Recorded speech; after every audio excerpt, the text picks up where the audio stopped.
Hey everyone, Ryan Reynolds here. You might know me as that guy in the red suit who never shuts up, but today, I'm putting on a different kind of show. Get ready to have your minds blown, because I'm about to drop some serious knowledge bombs about the Great White North. That's right, we're talking about Canada, baby. Land of maple syrup, hockey, and more mind-blowing facts than you can shake a beaver tail at. And trust me, I know a thing or two about mind-blowing. I've seen the inside of Colossus's chrome dome, so buckle up, Buttercup, because we're about to embark on a wild ride through 15 things you probably didn't know about Canada. We're talking facts so crazy they'll make your toque spin. Get ready to say, "What? More times than you can count, eh?" Let's get this Canadian party started.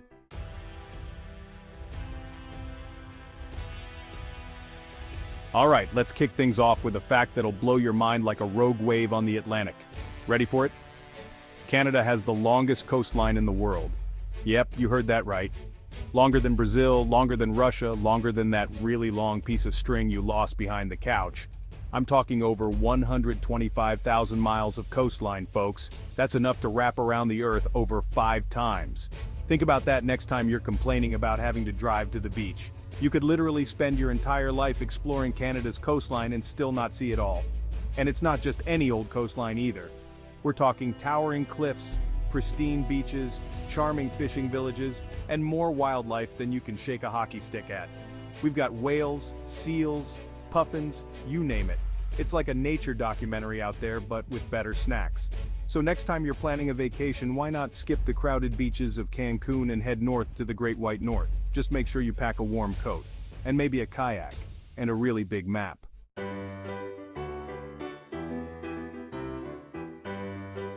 Okay, here's a fun fact that might surprise you. Canada is a bilingual country. No, I don't mean we all speak fluent Whale, I'm talking about English and French. That's right, we've got 2 official languages, eh?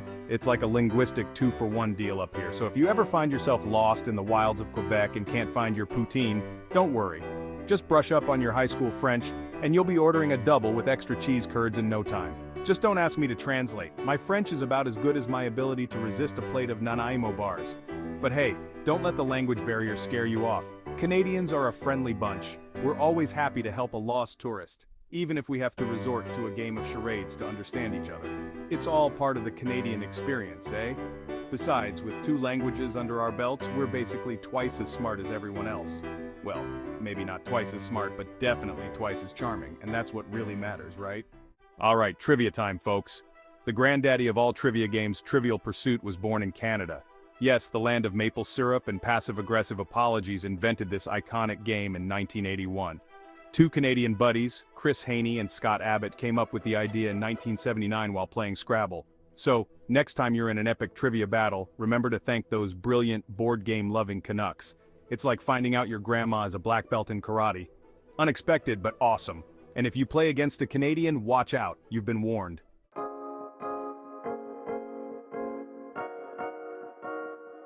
Let's talk comfort food, people. I'm talking about the ultimate creamy, cheesy, carb-loaded goodness that is macaroni and cheese. Canadians are officially obsessed with it.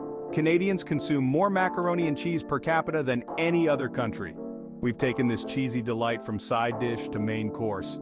Maybe it's the long, cold winters that make us crave warm, comforting food. So next time you're peckish, indulge in a big bowl of mac and cheese. Trust me on that one.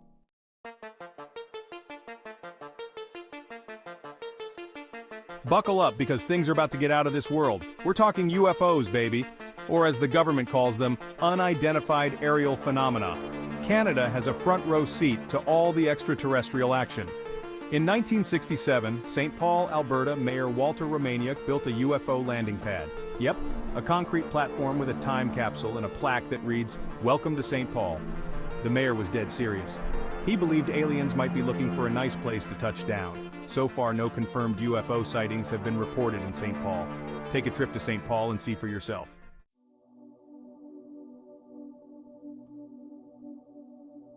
Okay, forget maple syrup and Celine Dion for a second. Let's talk about lakes, baby. Canada has more lakes than any other country on this planet. And I'm not talking about those sad little puddles you can jump over.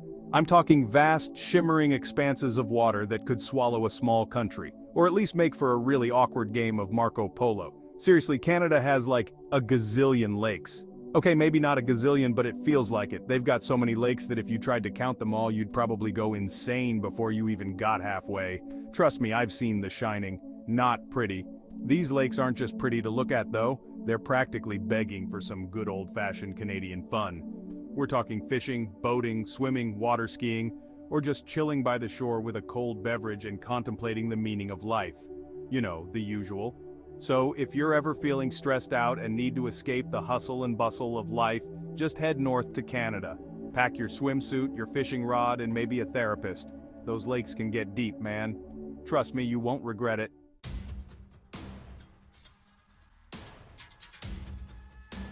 Alright folks, buckle up because we're about to get chilly. We all know Canada is known for its winter wonderland vibes, but things can get seriously frosty up north. Like so cold that even penguins would be like, nope, I'm out. We're talking about a bone-chilling, face-numbing, soul-freezing minus 63 degrees Celsius. That's right, negative 63 degrees Celsius. To put that in perspective, that's colder than a polar bear's nose after a snowball fight. It's so cold that even your thoughts start to freeze. Now I know what you're thinking. Deadpool, how do Canadians even survive that kind of cold? Well, let me tell you, it takes a special breed of human. We're talking flannel-wearing, maple syrup-guzzling, hockey-playing badasses who laugh in the face of frostbite. So, if you're planning a trip to Canada during the winter, pack accordingly. And by accordingly, I mean bring every single piece of warm clothing you own. Seriously, you'll thank me later.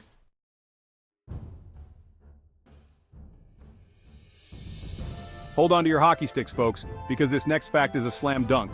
Turns out, Canada isn't just about ice hockey and poutine. Nope. They're also responsible for gifting the world with the epic game of basketball. That's right, basketball. You see, back in the late 1800s, a Canadian physical education instructor named James Naismith was trying to find a way to keep his students entertained indoors during the long, cold winters. And bam, basketball was born. I guess you could say it was a real game changer.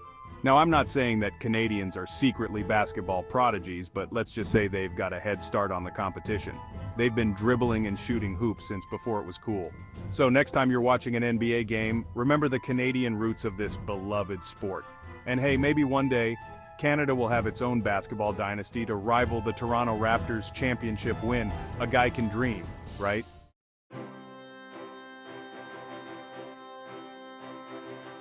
Okay, buckle up, Buttercup, because we're heading north, way north. Ever heard of Churchill, Manitoba? It's basically the VIP lounge for polar bears. They've got more of those fluffy yet terrifying behemoths than you can shake a hockey stick at. Imagine, you're strolling down the street, grabbing a double-double, and bam!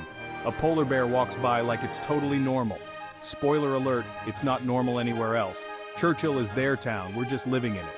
They even have these things called polar bear jails. No, seriously, don't worry, it's more like a timeout corner for when they get a little too close to town. You know, like when your weird Uncle Bob crashes Thanksgiving every year. So if you're looking for a unique vacation spot, might I suggest Churchill? Just maybe invest in some bear spray and those pants that unzip into shorts.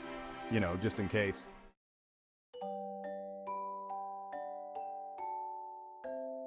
Alright, let's talk Canadian stereotypes, eh? We love hockey, we say a lot, and we apologize for everything. Like, seriously, everything. Spilled your maple syrup? Sorry. Stubbed your toe on a moose antler? Sorry. But here's the kicker. Canada actually has an apology act. I know, right? It's like we're taking sorry to a whole new legal level. Basically, this act means that if you apologize for something, it can't be used against you in court. So, let's say you accidentally run over someone's foot with your Zamboni. Hey, it happens. You can apologize profusely, and it won't be used as an admission of guilt. Genius, right? It's like a get-out-of-jail-free card for awkward situations. Only in Canada, folks. Only in Canada.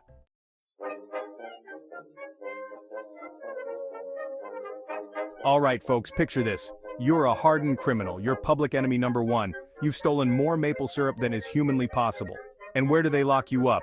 In a jail so small it makes a shoebox look like a mansion. Welcome to the smallest jail in the world, located in the Great White North, Ontario. This pint-sized penitentiary measures a whopping 24.3 square meters. That's basically the size of your average walk-in closet. I'm not sure if they're rehabilitating criminals or claustrophobia in there, but hey, at least it's efficient, right? I mean, think of the savings on bars. They probably just use one of those baby gates you put at the bottom of the stairs.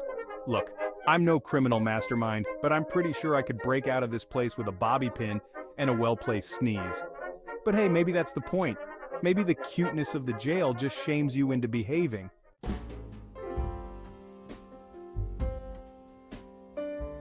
So you thought Santa's workshop was hidden somewhere in the North Pole, huh? Well, guess again, because jolly old Saint Nick officially calls Canada home. That's right, this isn't one of those he lives in our hearts kind of deals. We're talking full-blown Canadian citizenship and everything. Apparently back in 2008, the Canadian Parliament decided to make it official. Santa's a proud Canuck. Must be all that fresh mountain air and maple syrup that keeps him feeling young and spry. I mean, have you ever seen a tired-looking Santa? Exactly. Now I know what you're thinking, Deadpool, you're messing with us, right? But I swear on Captain Canada's perfectly sculpted beard, this is 100% true. So next time you write your Christmas list, just remember, you're sending it straight to the Great White North. And hey, maybe that explains why he always seems to know what you want for Christmas. Maybe, just maybe, Santa's got some top-secret Canadian spy technology helping him out. Or maybe, he just really likes milk and cookies. Who knows?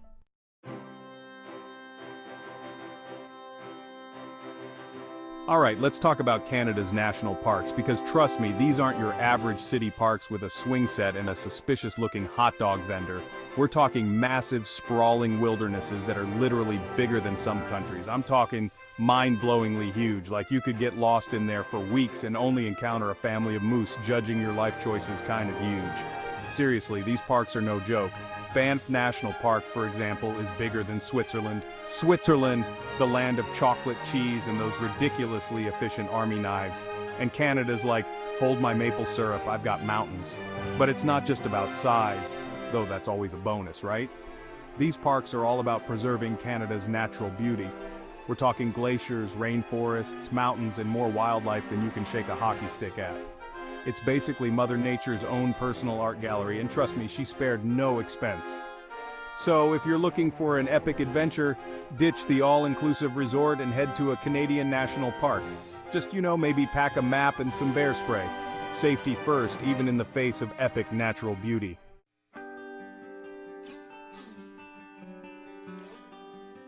Hold on to your toques, folks, because we're about to hit the road, Canadian style. And when I say road, I mean Yonge Street, the longest street in the world. That's right, this bad boy stretches over 1,178 miles. That's like driving from New York City to Miami.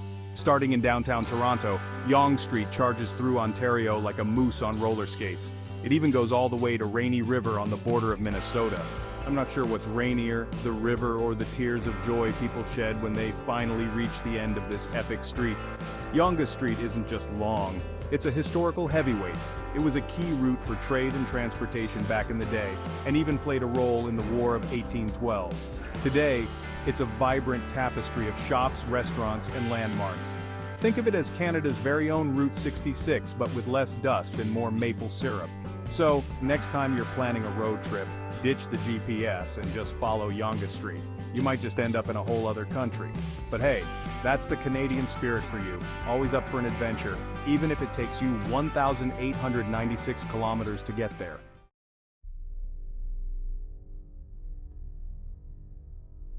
Alright, Space Cadets, prepare for liftoff, because we're about to blast off into the final frontier with a fact that'll leave you starry-eyed. Canada was the third country in the world to launch a satellite into space. That's right, we beat out a whole lot of other countries in the race to the cosmos.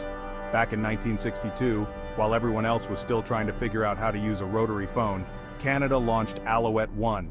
This satellite was a pioneer in studying the ionosphere, which is like the Earth's own personal force field. Talk about aiming high! This wasn't just a one-hit wonder for Canada's space program. Since then, we've been instrumental in developing the Canadarm, a robotic arm that's helped build the International Space Station. We even sent our very own astronauts into orbit, proving that Canadians can rock zero gravity with the best of them. So the next time you look up at the night sky and see a shooting star, remember that Canada helped pave the way for space exploration. We're not just about hockey and Poutine, we're a nation of explorers, innovators, and maybe even a few aliens in disguise. Just kidding. Or am I?